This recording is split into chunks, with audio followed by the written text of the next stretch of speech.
Ladies and gentlemen, this whole night has been a snafu with recording, finding a place to record, booking a place to record, and now that we finally got a location, there are some very, very loud patrons in the room next door. So if you hear any loud music, real big bass playing, or various screams and shrieks, we know and we apologize, but there's nothing we can do about this.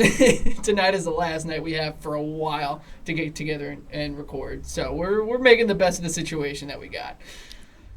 Indeed. Ladies and gentlemen, this has been a tumultuous road to get to pressing record tonight. This has been perhaps our most technically challenging episode yet.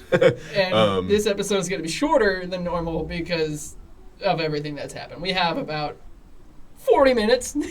I think everything's going great. Yeah, I appreciate the optimism, George.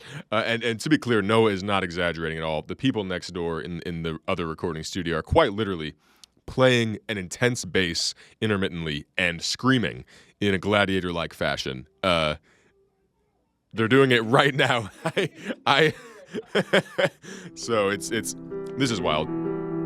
For movies, music, books, and more, join Keilan, Noah, and George, your ultimate entertainment hub.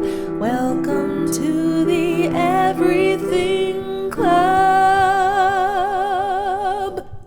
We have an incredibly special guest joining us virtually today, but before I officially introduce him, we the hosts would like to introduce ourselves. My name is Keilan Morrissey, author, filmmaker, poet, photographer, lover of arts and entertainment, and my co-hosts are... Hi, everybody. My name is George Mitriv. I'm an engineer and entrepreneur and a lover of all things entertainment. And I am Noah Boink. I am a petter of fluffy pets, seer of various different things, enjoyer of fun, and wiggler of toes that are not mine. That are not yours. That are not mine. Whose toes you wiggling? Don't worry about it. All right.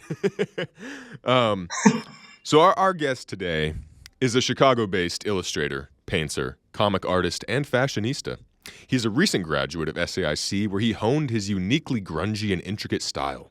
A self-proclaimed culture slut, his work takes influence from the video games, action movies, and horror films of his boyhood. He's raked in dough at art fairs with his prints, zines, shirts, patches, and every manner of artsy commodity. He's garnered attention and praise with gallery shows and has delivered commissions for notable artists such as Trippie Redd. He's a fan of pro wrestling, Mariah Carey, South Park, and Chicago pizzerias.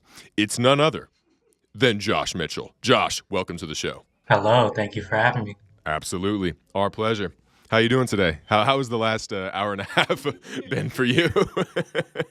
I have not been a virtual person ever, so just the thought of even having to do this was a little bit scary. Yeah. But we somehow made it. We somehow made it. We somehow made it. Yeah. Well, it is a pleasure to have you here today. So our typical format for these episodes, we're going to start with a light question round where we just ask you some easy breezy questions about yourself, your life, your art. We're going to then open into a open floor discussion of your work and your creativity. And then we're going to close out with a deep question round. Awesome. So first and foremost, I got to ask you my first light question. What you got against Detroit-style pizza, man? Yeah, I've got a bone to pick with you about that. Oh, you're a fan of it too? I do enjoy Detroit's. I'm the one that got him on Detroit-style pizza. That's right. Well, I really hope the best for you in life because first you got to get off of that type of stuff before anything is good for you. But,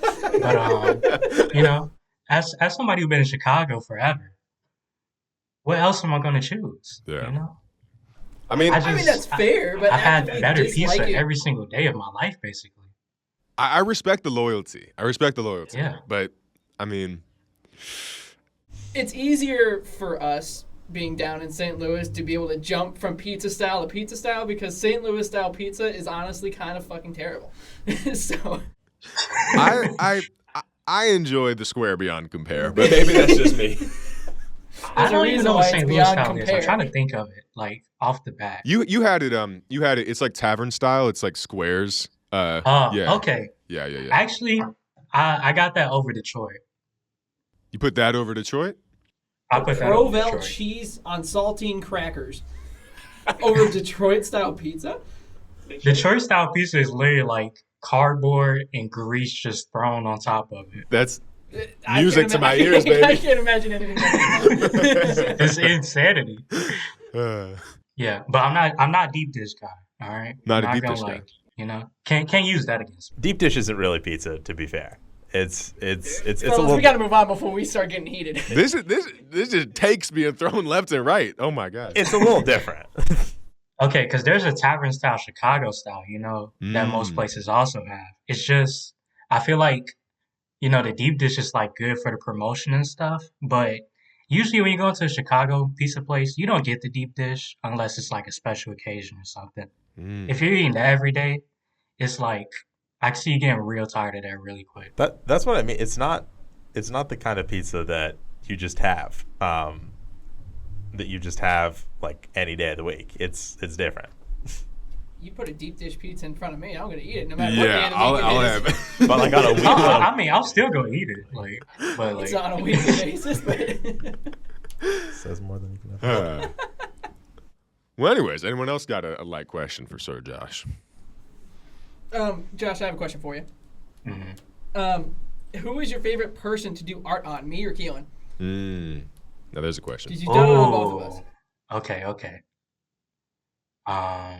I feel like I'm gonna have to go Keilan just because it was lit on your inner thigh, and I feel like that changed a lot. It Just did. We between grew us. closer over the course of that I tattoo feel like session. all three of us did. 'cause We it locked drew my eyes probably face. about 30 times during that whole thing, and it was only like 15 minutes.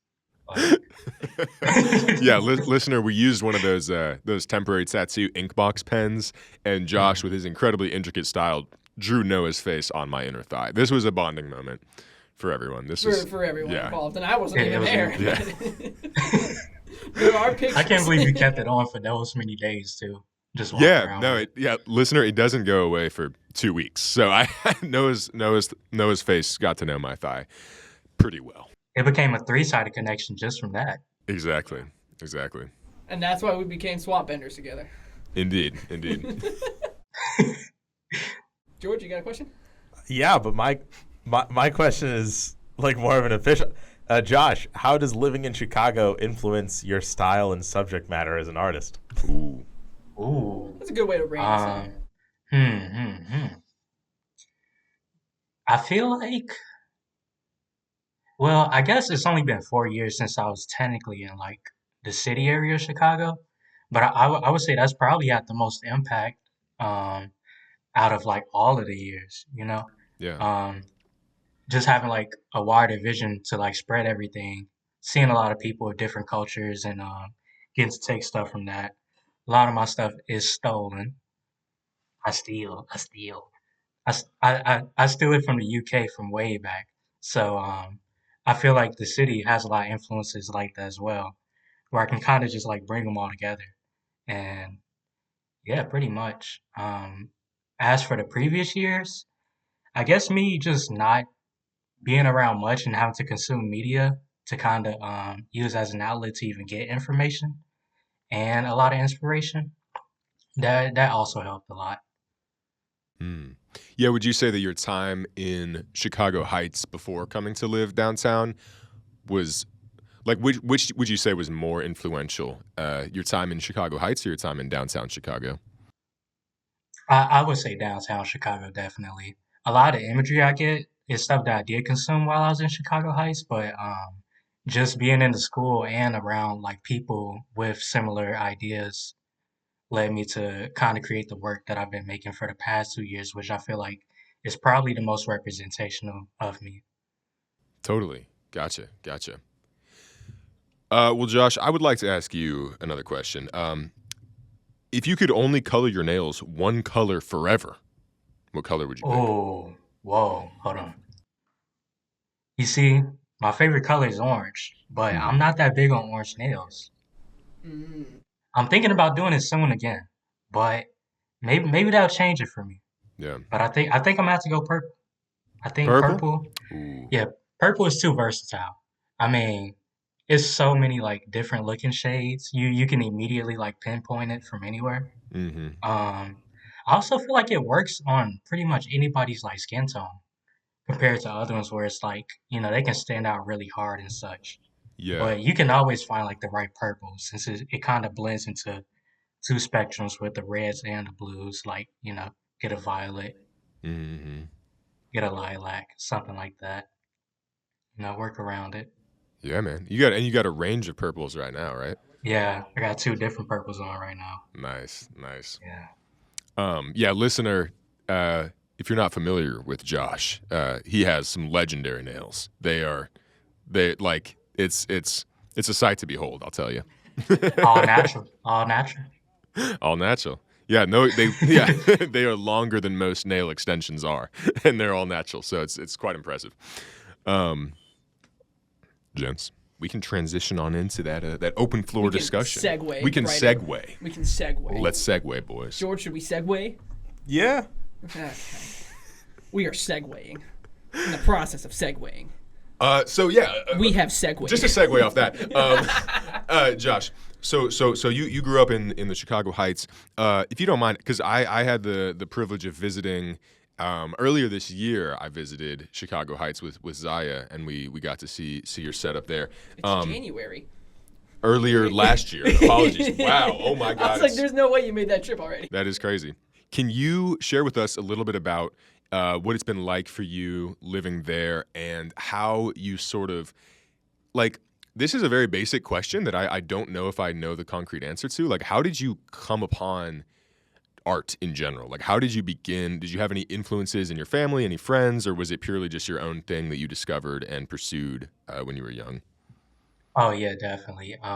It started super early. I would say pretty much within the family there has been a few like art side jobs and stuff that would be going on. Mainly my dad, who was a bass and guitar player. I would go see him play at some places, mainly churches.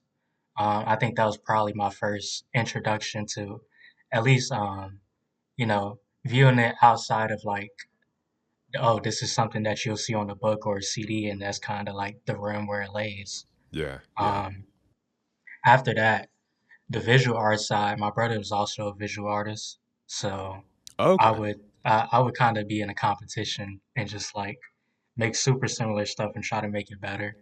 I Gotcha. was successful most of the time, but it was worth a try. Um, what we used to make pretty daily was just anime and cartoons that we would watch, Mm. and I think those definitely helped me, I guess, view it from a different light too. But yeah, this is just whatever was coming on TV. Sometimes just pause it and draw it, or maybe even draw video game covers and such too that Yeah. related in like art styles to those. And yeah, after that, it just never left really. Is there any like particular TV show or anime that you feel directly impacted that? Like anyone that stand out so much that like Hmm. it influences you? Yeah, when I think of like what I was watching around that time, I think it would probably be the anime Bleach that I feel like Bleach. really, yeah, Bleach. Yeah. Yeah, I think that My probably favorite impacted it the beverage. most. Um, it had a lot of pretty much within mainly the opening sequences. Those ones like really like enticed me into it, and they never really cut back or had any setbacks in the American releases of it. So you get to see it in its Gotcha. full glory too. So Gotcha. yeah. Yeah, I haven't consumed Bleach myself, but I was gonna ask this. So is the opening segment there, this intro, like what was it about that style that you absorbed and took with you? Like, was it the characters or just the was it like does it resemble how you draw now in any way? Oh yeah. It has some pretty good proportions to it when it comes to like a lot of manga and anime in general. They always have their own like precise art style. Yeah, for sure, for sure. Um and yeah, I think it like captured it in a way where I was just like, oh yeah, this is like the perfect thing for like that age range because the characters within it, at least the main characters, are teenagers. And it reminded me a lot of like music videos and such that I would see at that time as well. And I don't know, it just like connected like right away.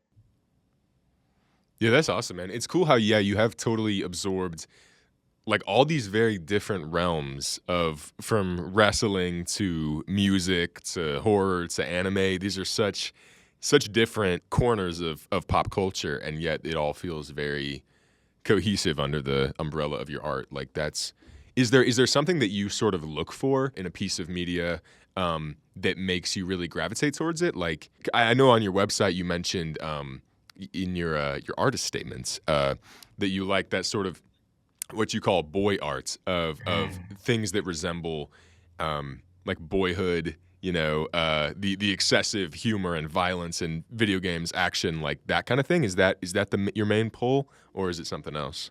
Yeah, I would say that that's my main pull. I really gravitate towards things that just kind of lie on the line of like absurdity. Mm. Um, Sometimes it'll be even just like small bits that I find absurd, especially when it breaks up like the normal parts of stories and such, which is usually my favorite type of horror as well, like psychological, where there's not any supernatural happening, but a lot of the things that are just like pushing the plot forward and forward. Um, yeah, I think anything that just feels like crazy and like it's about to blow, I just Yeah. always like I'm just a fan of it. Just chaos. Just chaos Yeah, is just chaos. Yeah. what. I don't want to sound like that. Sound a little villainous, but yeah, some chaos. Yeah, I got you. Everybody loves a little bit of chaos. Of course. Keith, you got something to add? Yeah, okay. You've been quite quiet. Well, I was looking at the artist statement as well, and I saw that you mentioned John Holstrom, if I'm Yeah. pronouncing that correctly. I was wondering if you could give me more background on that. I looked him up and I thought it was really interesting. I wanted to see how he influenced kind of like your whole process or your output in terms of like work. Yeah. Honestly, I don't know when I discovered him, but I've been looking at his work for a pretty long time now. Um, it I feel like mainly his stuff from Punk Magazine, which was like the biggest gateway to finding out bands around the time, which was during the mid to late 70s, Mm. really got me into his stuff. But yeah, he kind of lies into that same category where he relies on a lot of the absurd features and just talking points that come with being a punk and the punk subculture Yeah. that I really gravitated towards. And also the illustrations. They felt almost something out of like the even older cartoons that would happen in the 50s and such. And just seeing those combined together alongside his other works, which are like things for like High Times and other magazines. Yeah, they just caught my eye like immediately. Also seeing musicians that I like listen to represented in these different art forms. That's always been like a very fun thing to me, which was like a lot of the work that I used to do was making works of like any musician that I listen to. Yeah, Yeah. and just continuing to talk a little bit more about like how you got to this point. I wanted to know if you could time travel and give your like younger self one piece of artistic advice, what do you think it would be? Hmm, that's a good one. Um, I think I would tell them to mainly just like add your own things into whatever you're drawing. Like just switch up maybe a clothing piece or whatever. There was a lot of stuff like that where I was interested in doing it, but I wanted to recreate the image so perfectly that I kind of would leave a lot of like space for that imagination to kind of just like not do anything. Um, yeah, I think that'd be the main one. Guys, I got so many questions. All right, don't even don't even worry. Oh, bye, Josh. Josh is out of here. Josh doesn't want to hear any questions. Just ran away. Yeah, Oh, I good. left immediately. Yeah. It wouldn't let me raise my hand. Why wouldn't it let me? Josh, I wanted to ask, just because you have a perspective on this that I absolutely don't. What do you think is the biggest like challenge, like some of the biggest like obstacles to becoming like an independent artist today? Because I imagine that's just like an entirely. I mean, I wouldn't even know how to approach that, and I wanted to know, like, what do you think about it? It's a crazy ball game. I honestly don't even know how I reached the point of like being able to spread out my art so much as I have. I think regarding like nowadays and just for artists in general, like nowadays, is there's a niche for everything. Like there's people who want to see a very specific style and see a very specific subject drawn in that style.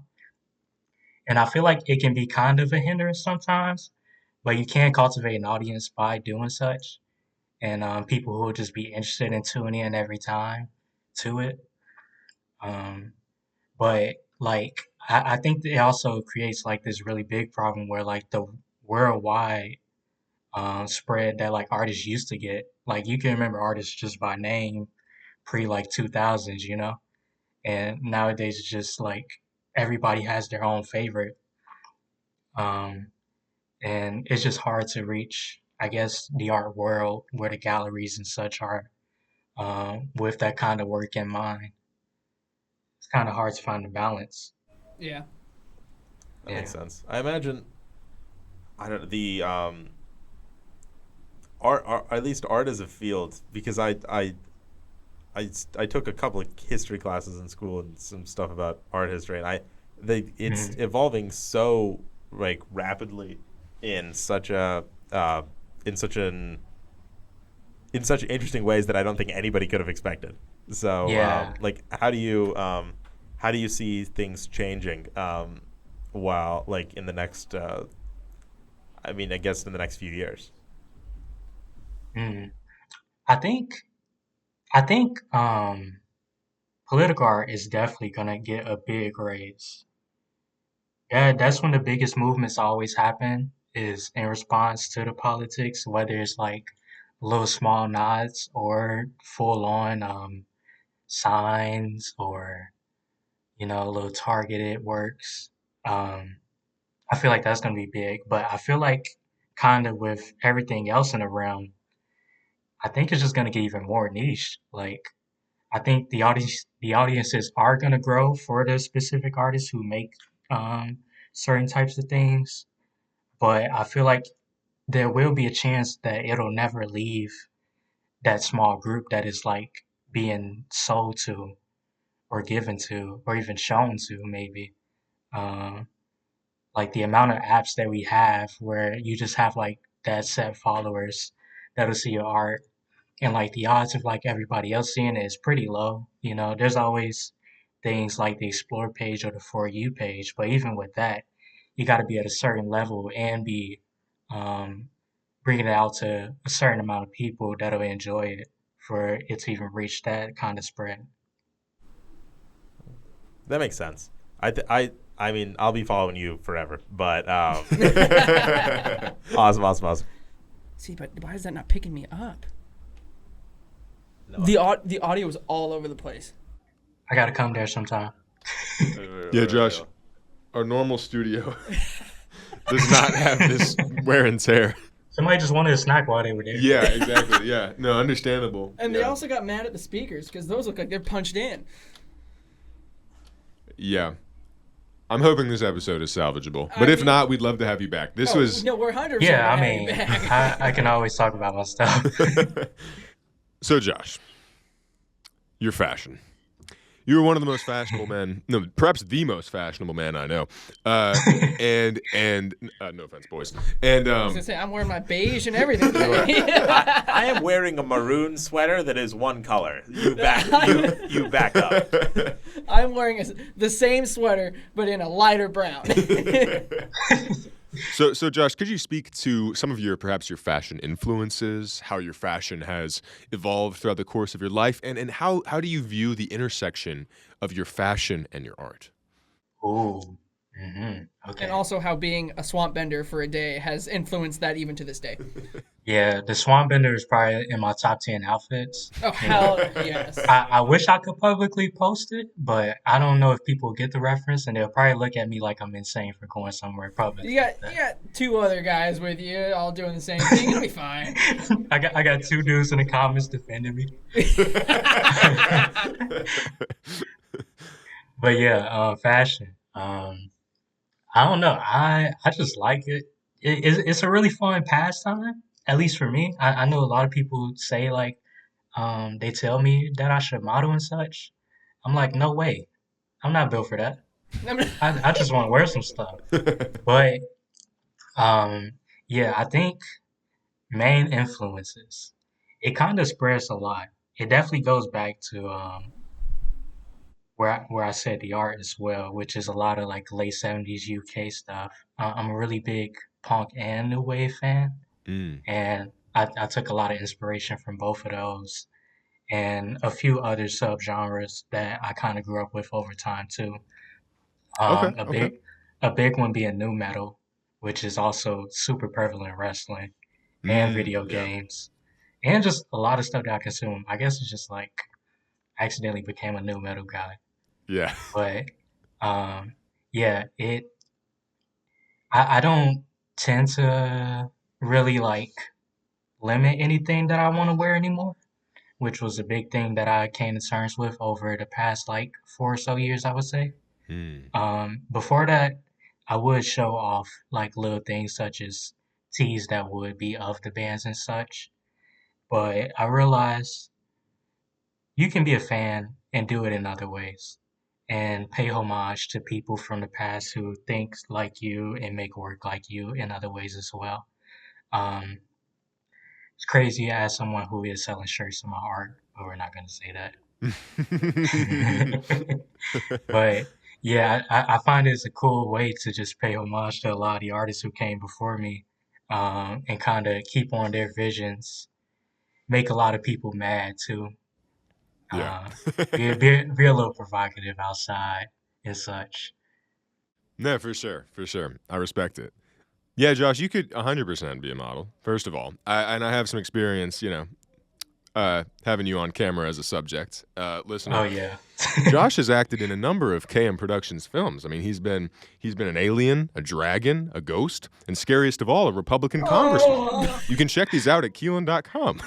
Yeah. Quick shameless plug. Honestly, I probably a top five actor in a few of those movies. Just saying. Top Top five. five? A top Top five five. actor. Maybe number In a five movie in with all what, of like it. 4 Top characters? five at least. 4 main cast members? Would you ever want to like create a clothing line or do something have like a larger project in the world of fashion that sort of encapsulates your style? Yeah, I definitely would. I feel like I don't know if I would make it a full brand, just because I don't see my art going fully in that direction. Mm-hmm. But I think it would be a really cool side project just in itself. I've done a few works like that where I've painted on clothes and I've also sewn patches on the things, Yeah. done a lot of modifications to clothes and sold them. But I never had done it in a grand fashion that I would seem to like envision as time goes on more and more. I think there's a lot of potential with it, and especially with like people that you know who share similar interests with that fashion.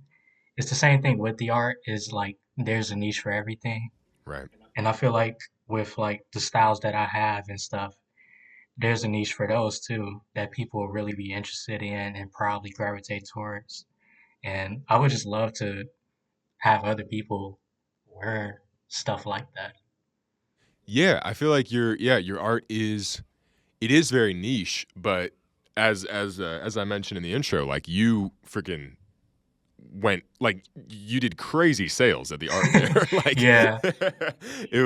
it's niche, but it is accessible, and it's yeah, your style is just so distinct, whether it's your painting or your fashion or your illustration. Like you just have like it's I can instantly separate your work from like anyone else's, which is a really really cool thing.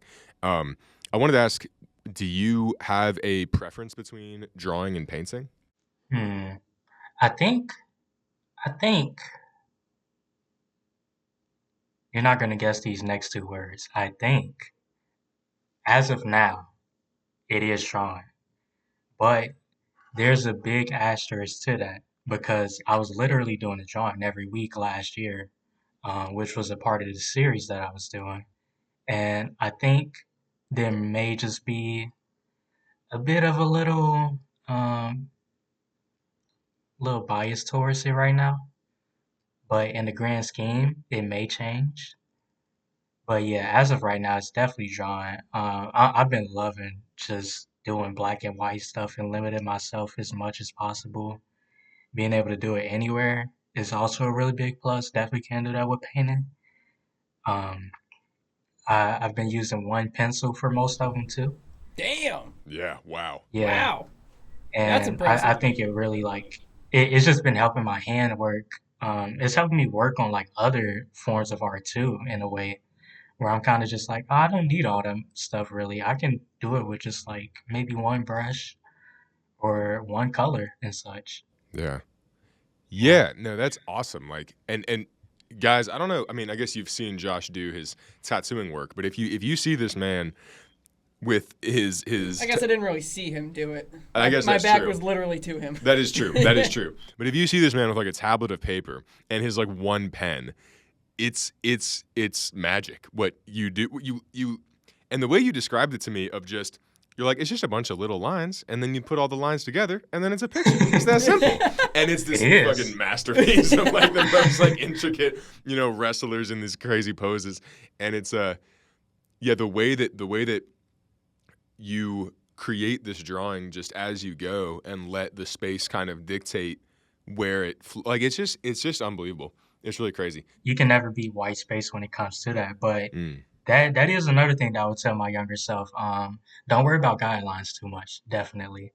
yeah. There's so many previous artists who didn't do any of that, and they were so successful at bringing people to just like emotions and such. Hmm. Not everything has to be perfect, you know? Yeah. My man 100%. Jackson Pollock comes to mind. Man just splattered paint and called it good, and he made millions. I will never become one of those people, but hey, they can do it for some reason. All right, folks, we might need to do a very quick deep question round. Apologies once again to you, Josh, and to our listener for this somewhat rushed and technically challenged episode. This whole thing's been a disaster. This whole thing has been wild.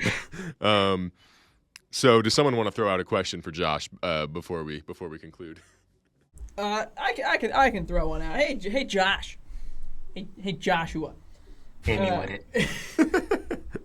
So we kind of delved into this with when we had Zaya on the podcast, but when was the last time you found yourself in a creative rut? And like how did you manage to get yourself out of that? Ooh, honestly, I think right at the top of the year because I had just finished my series and it totaled out to 56 works with the wrestling series that I was doing. Wow. I'm gonna resume it actually in February, so get ready. Um, but yeah, after I was finished with it, I kind of hit that like roadblock where I was like, okay, I'm done with that. Now what? And I knew I wanted to continue it, but it felt like just like physically, I was just telling myself no. And the thing that brought me out mainly was just watching more material and consuming more material that's relating to such. Like I just started watching a lot more wrestling, started looking at a lot more art, and I think it got me pretty ready again to do it. There was like one specific match that happened earlier this year that really brought me like right back to the forefront, and I was very happy about it. That's awesome. Was it one that you saw in person? I know that you went to one in Chicago, WrestleMania. No. Uh, Actually, it wasn't WrestleMania that I seen in Chicago. I wish they would come to Chicago though. That'd be super cool. Oh, right. But I remember you set aside like 2 days to Oh yeah, just go, to yeah. watch WrestleMania. Yeah. Oh yeah, I'm about to do that again in 2 months. But no, it wasn't one I seen in person. It was one at a Japanese pay-per-view that I actually had like stayed up super late to see because the time zones were so different. Oh But yeah. it was worth it. It was worth it. That's cool. That's awesome.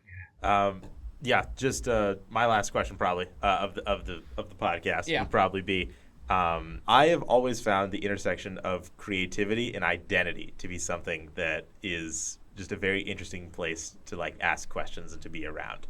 How do you think that being creative or like engaging in like the creative process when you're like deep in like the middle of something where you're like when you're trying to create, how do you think that influences like who you are or who you want to be? As of who I am right now, I think it plays a super big role. I'm definitely not very much of an outspoken person when it comes to my interests. Even though I know that there's people who will relate, it's just like I'm not very much on talking about myself. But with my creativity, I've been able to kind of bring all of it out just at once within like each piece to varying degrees. And as we said at the top of the podcast, like it's considered boy art, but I take a lot of pride in like what I consumed as a boy, and I think it's something that gets lost over time. And I'm finding ways through art to kind of hold on to it and realize that all of those inspirations are what made me.